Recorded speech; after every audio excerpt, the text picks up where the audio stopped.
At 2:13 a.m., the radio inside my dead brother's room switched on alone. The same tribal song played the night armed men dragged Kamisi toward Congo's diamond mines 15 years earlier. Then a whisper called my name through the darkness. In our village near Kisangani, nobody mentioned the mines after sunset. Men vanished there. Boys returned missing fingers. Others never returned at all. But that stormy night, as rain struck our roof, I heard my brother breathing again. My name is Jabali Okoro. I was 34, repairing motorcycles beside dusty roads in eastern Congo. Until that night, I believed grief eventually sleeps. I learned grief never sleeps. It only waits silently for the perfect moment. When the radio stopped crackling, I walked toward Kamisi's locked room. My mother had forbidden anyone from entering since his disappearance. She said spirits hated disturbed memories. Yet muddy water slowly leaked beneath the door like fresh footprints. The smell reached me first. Wet earth mixed with smoke and iron. The exact smell surrounding illegal mines near Mbujimai where armed groups forced children underground. My chest tightened before my trembling hand even touched the rusty door handle. I opened the room carefully. Everything remained untouched since 2009. Kamisi's football jersey still hung beside the bed. Dust covered every shelf. Yet fresh muddy footprints crossed the floor directly toward a wooden box beneath his mattress. Thunder shook the walls. I unlocked the box slowly and discovered a black cassette wrapped inside plastic. On top rested a note written in Kamisi's handwriting. If you are reading this, they finally found me again, little brother. I dropped the note instantly. Every crooked letter looked alive.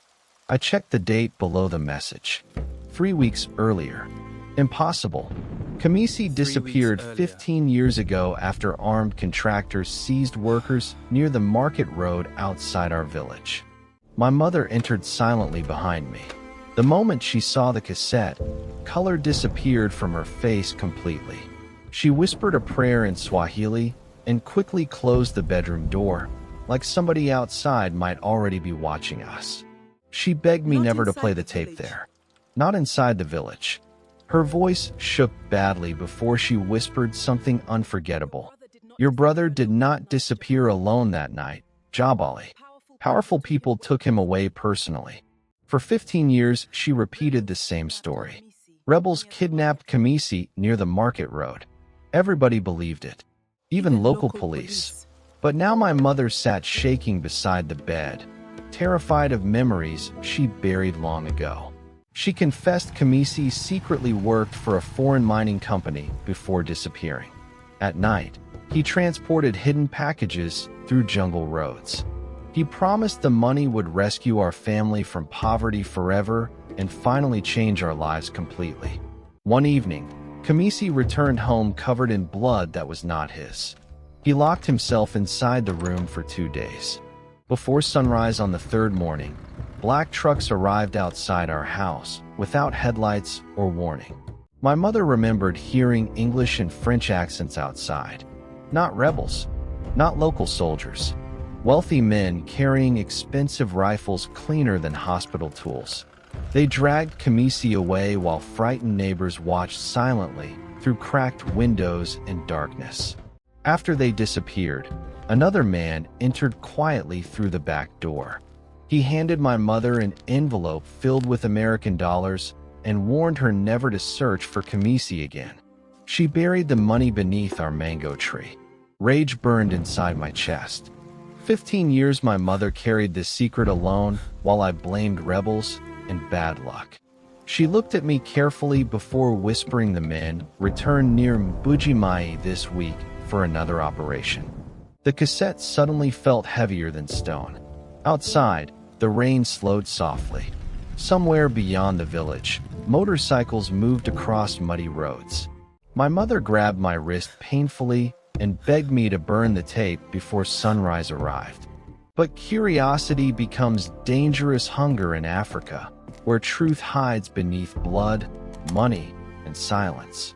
After my mother slept, I carried the cassette player into the kitchen, locked the door carefully, and finally pressed play with trembling fingers. Static filled the room for several seconds. Then Kamisi's weak voice emerged beneath distant machinery. "If this tape reached you, it means I failed escaping. Jabali, listen carefully. Diamonds were never the real business inside those mines." Kamisi sounded older and broken, like someone speaking after years underground without sunlight. Behind him, metal doors slammed repeatedly while armed men shouted orders in French and Lingala somewhere deeper inside the mining camp beneath heavy machinery noise. He explained the mining company secretly transported weapons using diamond shipments as cover. Corrupt officials protected everything. Children and desperate villagers worked inside hidden tunnels, while foreign investors celebrated profits inside luxury hotels across Africa and Europe. Kamisi discovered records proving politicians received payments from the operation. When he threatened exposing them, the company imprisoned him inside a private camp hidden beyond the Congolese border. According to the tape, he escaped weeks earlier somehow. Then his breathing became frantic. "Jabali, they already know where our family lives. Never trust uniforms. Never trust local police. Find Father Mosi in Kinshasa. He has photographs proving everything hidden inside the camps and tunnels." The tape ended with sudden gunshots. Real gunshots. Heavy and terrifying. Then silence swallowed everything. I sat frozen at the kitchen table while dawn slowly entered through the broken window above our sink. My brother was alive recently. By sunrise, I understood staying silent was impossible. Yet every instinct warned me that truth inside our country often kills poor people before breakfast. I packed clothes quietly while my mother watched me like someone preparing for burial. She handed me Kamisi's necklace. Inside the pendant rested a tiny photograph showing 3 smiling men beside crates labeled humanitarian supplies. One face belonged to Minister Bakondala, currently campaigning across Congo promising peace and economic growth. My stomach twisted instantly. Minister Bako appeared weekly on television promising jobs and schools for forgotten communities. Yet there he stood beside armed contractors and hidden crates. Suddenly, Kamisi's disappearance no longer looked like random violence or bad luck. The crowded bus to Kinshasa smelled of diesel, sweat, dust, and roasted cassava. Every passenger carried exhaustion across their face. As jungle roads passed outside the windows, I constantly felt somebody watching me silently from the back seats. Halfway through the journey, an elderly man wearing dark glasses moved beside me quietly. He asked whether my necklace belonged to Jabali Okoro. My blood turned cold instantly. I denied everything, but the stranger smiled sadly without blinking. He introduced himself as Kojo Mensa, a Ghanaian journalist investigating illegal mining operations across Central Africa. According to him, Kamisi secretly contacted him before disappearing again. Kojo believed the mining camp still existed somewhere deep inside neighboring forests. Kojo explained Father Mosi preserved hidden evidence inside an abandoned church in Kinshasa. But before he continued speaking, the bus stopped violently beside a military checkpoint crowded with armed officers and government vehicles carrying political campaign posters everywhere. One officer boarded slowly, scanning passengers carefully. When his eyes reached me, he froze briefly before whispering into a radio. Kojo lowered his voice immediately. "Never mention your brother's name again unless you want disappearing too, Jabali." The officers searched bags aggressively while pretending routine procedures. Then one soldier discovered Kamisi's cassette inside my backpack. His expression changed immediately. He ordered me outside for questioning. The entire bus became painfully silent beneath the burning afternoon heat. Fear tastes metallic. I understood that completely while standing surrounded by armed men staring at the cassette inside my shaking hands. The officer asked where I found it. I lied badly. He recognized fear immediately through my eyes. Before they arrested me, Kojo suddenly shouted that another passenger carried illegal drugs. Chaos exploded instantly. People screamed and bags spilled everywhere. During the confusion, Kojo grabbed my arm and pulled me toward nearby jungle paths immediately. We ran through thick forest until sunset swallowed the road behind us. Only then did Kojo finally stop beside an abandoned cocoa farm hidden beneath vines. He looked furious. "Those soldiers expected you specifically today, Jabali," somebody informed them. That night we slept inside the ruined farmhouse while rain hammered the roof endlessly. Around midnight, Kojo admitted he once worked beside Minister Bako's campaign team before discovering where their money secretly originated from and who funded everything. Near dawn, motorcycle engines echoed beyond the trees. Kojo peered through broken wooden walls and cursed quietly. 3 armed riders circled the farmhouse carrying rifles across their backs. Somehow they tracked us already through roads nobody else traveled. We escaped through rear fields moments before gunshots tore through the farmhouse walls. Bullets snapped branches overhead while we sprinted through swamp water and thorn bushes. I realized then my brother probably spent years escaping exactly like this. After hours hiding beside a riverbank, Kojo finally revealed Kamisi's last message before disappearing again. He wrote one sentence repeatedly across several pages. "The children underground are still alive. Save them before election day arrives next week." We reached Kinshasa exhausted, hungry, and covered with mud. The city pulsed with generators, crowded markets, and ocean winds carrying fuel and salt through humid streets. Yet beneath the noise, fear followed me like another heartbeat constantly. Father Mosi's church stood abandoned near the harbor district, hidden between rusted warehouses and collapsing buildings. The priest greeted Kojo cautiously before noticing Kamisi's necklace hanging from my neck. His face instantly filled with grief and painful recognition. He led us beneath the church into a hidden underground room packed with photographs, passports, documents, and recorded interviews. Every wall displayed faces of missing children from Congo, Rwanda, Uganda, and neighboring countries connected to illegal mining operations. One photograph nearly stopped my breathing completely. Kamisi stood beside frightened boys inside a mining tunnel, holding a shovel while secretly pointing toward hidden cameras. My brother had been documenting everything from inside the nightmare for years. Father Mosi explained Kamisi escaped twice. The first time, armed contractors captured him again. The second time, he reached another border and secretly mailed evidence through trusted contacts. Then communication suddenly ended without warning or explanation afterward. According to Mosi, the mining network planned one final operation before international investigators arrived months later. Trucks loaded with diamonds and weapons would cross borders disguised as humanitarian aid during election celebrations. Afterwards, every camp would disappear forever. I should have walked away then. Any sensible person would. But grief mixed with truth creates dangerous courage. Somewhere underground, children still suffered while politicians in expensive suits celebrated campaigns beneath giant posters promising hope and national progress. That evening, while generators hummed outside the church, Father Mosi handed me a final envelope addressed in Kamisi's handwriting. Inside rested a letter stained with dirt and water. "Jabali, if you reach this point, never search for revenge." At the bottom, he included coordinates leading toward the hidden tunnel complex. Beside them, one sentence appeared repeatedly underlined. "They fear cameras more than guns.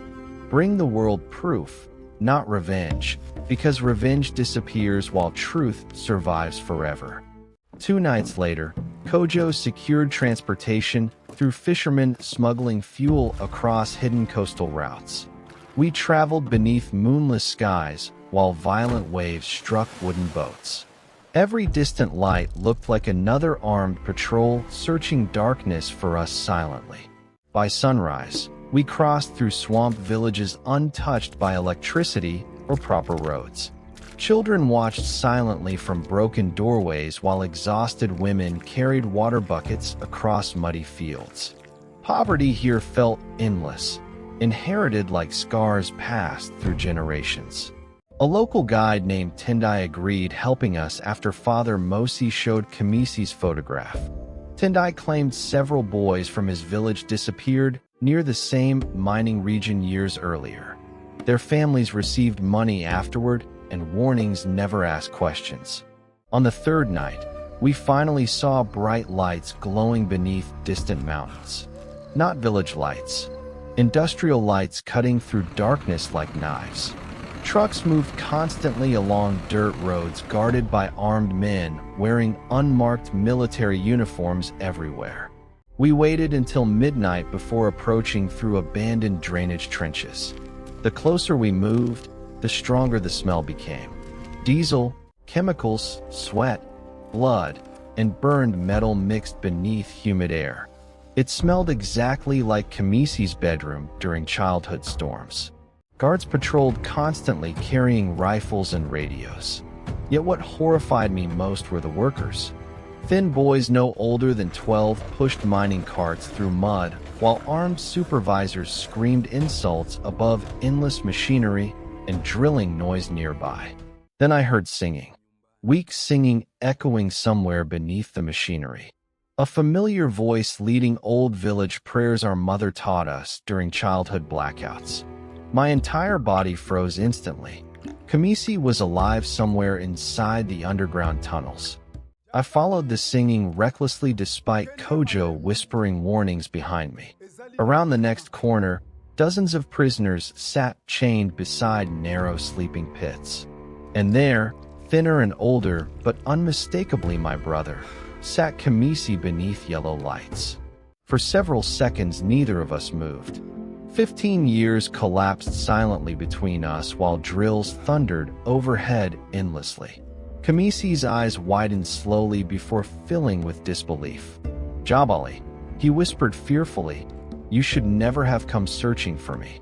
He explained guards planned relocating prisoners before election celebrations began next week.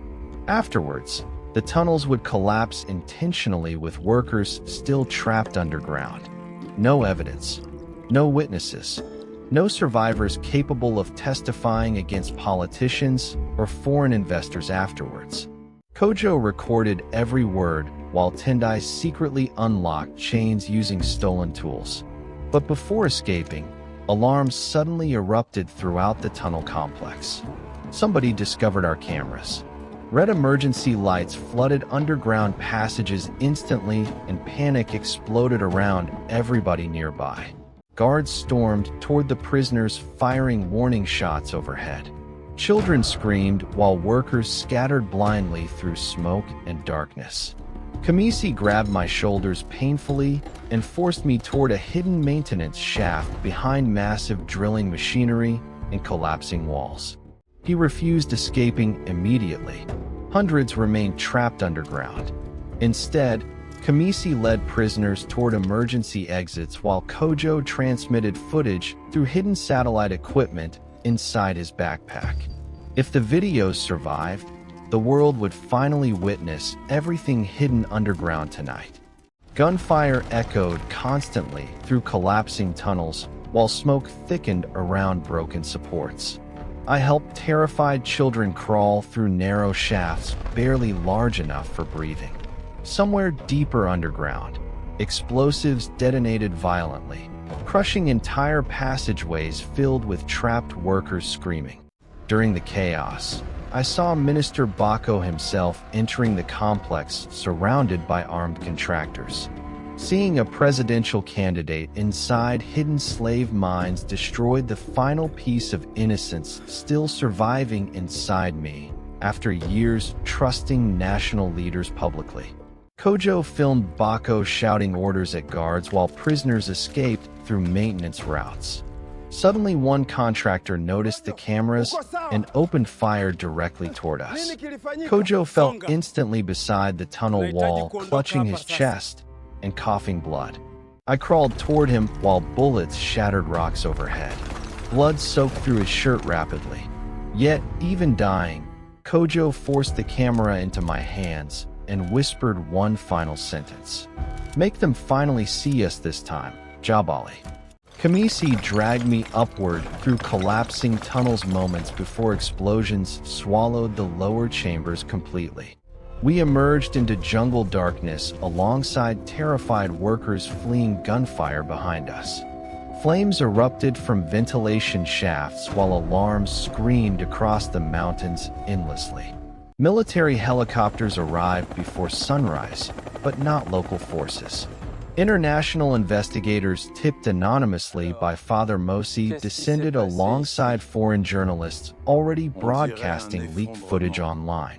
For the first time, powerful men inside the camp looked genuinely terrified publicly. Minister Bako attempted escaping by convoy, but protesters blocked roads across nearby towns after videos spread online overnight. Mothers recognizing missing children flooded streets, demanding arrests. Villagers silent for years finally began speaking publicly together without fear anymore.